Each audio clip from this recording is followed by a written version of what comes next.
Today you'll learn how the traits of histrionic personality disorder and how they show up in relationships so you can spot it and stay well clear. You'll learn how to deal with somebody with histrionic personality disorder. So let's look at the traits of histrionic personality disorder. It's one of the 4 cluster B personality disorders. There's a significant overlap in behaviors found in borderline, narcissism, even sociopsychopath and the histrionic, but also distinct differences. The histrionic's most typical behavior will be the dramatic attention-seeking behavior. Their fear is really to not be the center of attention. So they will create drama whenever they're not the center of attention by emotional dumping, making up dramatic stories, playing a victim, using triangulation where they use a third party to cause drama or draw attention to themselves. If attention is taken away from them, they will first try drama. If that fails, they will punish you with anything from silent treatment to cheating, or worse, make up false rumors about you to be seen as a victim by others and get their attention. They are notorious for cheating because attention is what they want and they don't actually emotionally attach. They only have superficial emotions that ship really rapidly. They're really superficial and mainly use you partly as a supply, a bit like the narcissist. The histrionic women tend to be very flirtatious and use their sexuality to get men to pay for them and get their attention. So while the narcissist's main fear has been to be seen as inferior and lose control, the borderline's main fear is abandonment. The sociopsychopath is really worried about losing control, and the histrionic, it's not being the center of attention. They tend to dress to stand out and put a lot of value on appearance. Here are the traits of histrionic personality disorder. 1. Be uncomfortable unless they're the center of attention. 2. Dress provocatively and exhibit inappropriate, seductive and flirtatious behavior. Shift emotions rapidly. Act very dramatically, as though performing before an audience with exaggerated emotions and expression, yet appear to lack sincerity and there's no depth to them or consistency. Be overly concerned with physical appearance. 6. Constantly seek reassurance or approval. 2. Be gullible and easily influenced by others. 8. Be excessively sensitive to criticism or disapproval. 9. Have a low tolerance for frustration and be quickly bored by routine, often beginning projects without finishing them or skipping from one to the next. 10. Impulsivity, very impulsive. And often they seek stimulation as well, easily bored. 11. Be self-centered and rarely show concern for others. 12. Have difficulty maintaining relationships, often seem fake and shallow in actually dealing with others. However, I often found that psychologists' diagnostics and list of signs that show their lack of understanding of how the histrionic and other cluster B personalities actually act out their dysfunction in interpersonal relationship. So that's what we'll focus on today. How does it actually look like? Let's look at how these symptoms show up in their behavior in intimate relationship. Like the other cluster B personality disorders, they will often use love bombing and shower with you compliments and say, "I love you" very fast, or they'll try to make you feel great about yourself. This is to get you emotional hooked and associate them with that feel-good sensation. They will try to make the relationship progress very fast and will often talk about kids, marriage and other significant commitments very soon, like other cluster Bs, unnaturally fast. This is to get investment so they can let their mask down, okay? And the shift often happens when they feel you're hooked emotionally, or they think you accepted some kind of big commitment that could be moving in together, whatever it is. Then they will show their more toxic and abusive and self-absorbed side.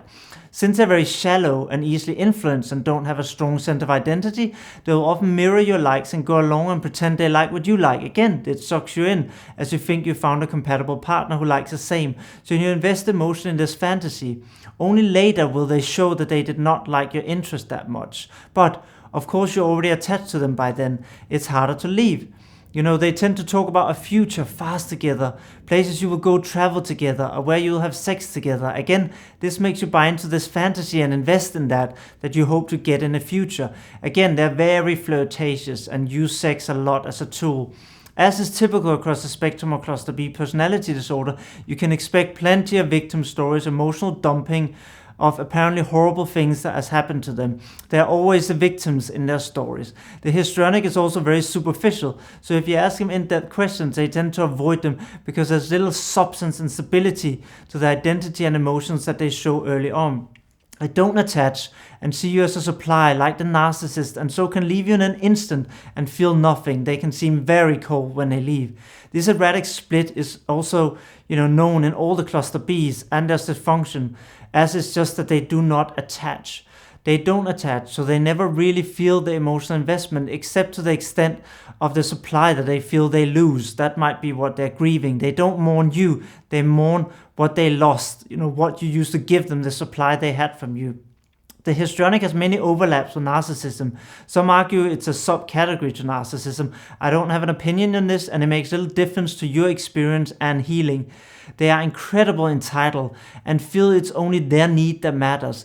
Like narcissists, they are small, spoiled, and entitled children who want their need met now and without any consideration to other people's needs. They're just very self-absorbed. And you can also spot this in conversations after the initial trickery, where they will mainly talk about themselves and don't really care much about what you have to share. They always find a way to turn things around and be about them, even if you feel bad. Don't expect their support when you feel down, no matter how much you've supported them. They will likely make you feel guilty for feeling bad and impacting their mood, so they use guilt to make you feel even worse. Remember, in their world, it's all about them. If you share something, they will instantly make it about themselves. It's just very similar to what you see in narcissism. They don't care if you're exhausted. If they want a massage, they'll get upset that you don't give it to them. If your attention is suddenly elsewhere, they will get very upset. If you don't have time for them, you can expect big drama, the rapidly mood changes, silent treatment, rage, attacks, threats of breaks up, threats of self-harm, claim you making them depressed, run up with somebody else to punish you. This kind of extreme drama, constant drama, and extreme reactions are what define this personality disorder. Then they are not constantly the center of your attention and universe, and the exclusive priority. And if you're not available whenever they want you to be, or they just want your constant attention. It's like being slowly drained dry until you have nothing left. They might disappear for days or just go silent to either punish you or try to get you to react to get them attention. Again, they want the drama. They don't even care if it's good or bad attention. They just want attention at any cost. They use manipulation by creating anxiety and uncertainty to get you to do what they want and condition you to never say no or take attention away. That's how they try to control you. They attack and dislike anyone taking attention away from them. This could be your friends, children. They will often try to drive a split between you and your children or your friends if it takes attention away from them. Again, the big drama. They use something called triangulation to cause conflict between you and others to get that attention back. Here's an example my narcissist and histrionic ex-partner would do, so you can see how this works in a real-life example. As we came home from a festival, she told me a friend of mine had asked her if she wanted sex and asked for her number and invited her to her place.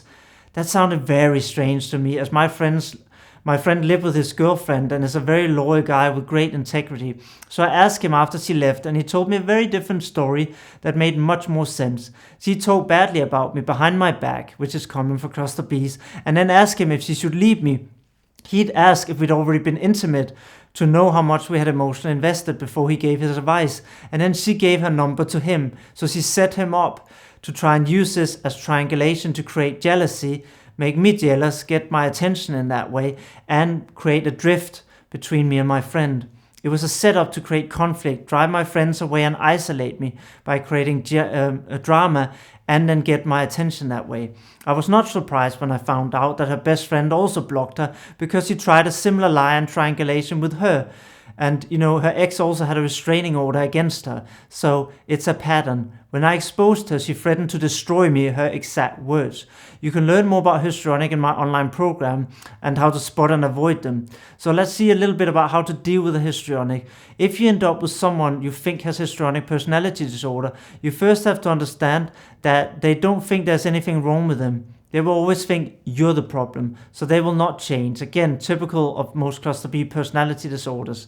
They only get worse over time as they see that they can get away with more and more and cross your boundaries. You cannot have a healthy and nurturing relationship with somebody who has histrionic personality disorder because there can never be mutuality and your needs and boundaries will never matter to them. They are incapable of secure attachment and will constantly create anxiety, which of course cause long-term damage and trauma to your nervous system and impact your ability to form healthy relationships going forward.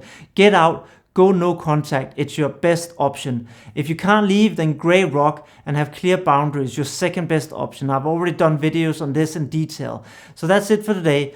Remember to follow and subscribe to get notification about new videos, and check out my link in the description below on my bio if you want to learn more. See you soon.